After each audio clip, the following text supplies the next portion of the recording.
Guys, Eddie from Harlembling. I'm going to be doing a little mini-series reviewing diamond testers that are available on the market. Today, we're going to talk about the Gemoro Testerossa.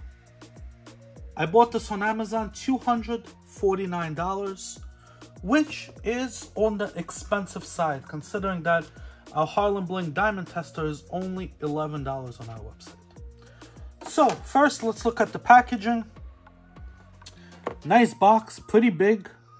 What I like here is that it says that it identifies Moissanite with UVFI technology. Never heard of that, but something interesting. So Moissanite has almost the same thermal conductivity as natural diamonds. That's why a lot of testers, Moissanite tests as a diamond tester. So let's open this up, see if it needs batteries, and test a few items.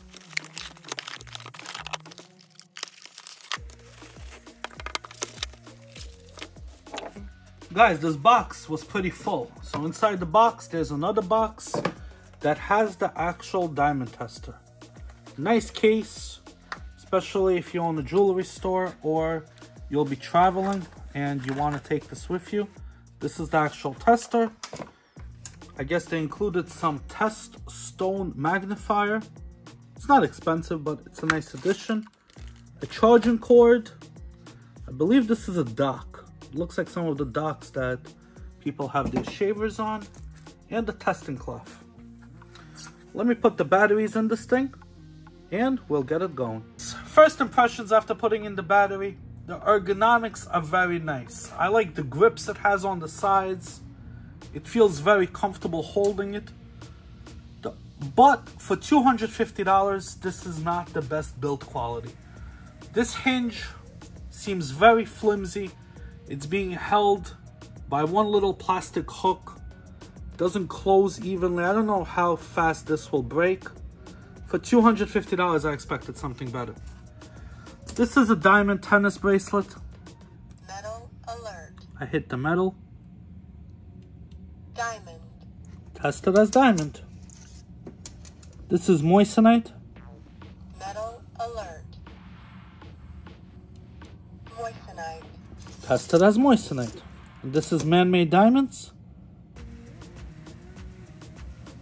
Not hitting. It's very nice to have these auditory cues when testing. Let's also test, because this tester says it can check for sapphire. This is a Harlembling watch. We use sapphire glass and it did go pink. I don't know why it's not talking. It talks for the other stuff. It's not talking for this, but we still know it's sapphire. All in all, I'm gonna give this a 5 out of 10. Why a 5 out of 10? It did a good job telling apart everything. It even distinguished sapphire. But the price, $250 for a diamond tester, is expensive. You could find something cheaper. Also, the build quality is not really good. It's not. Our diamond testers that we at Harlembling sell for a fraction, for $11, for a fraction of the price, have almost the same build quality. So you guys decide, comment below if any of you own this diamond tester, what your guys' thoughts are. But I think there's better out there. Until next time, Eddie from Harlembling.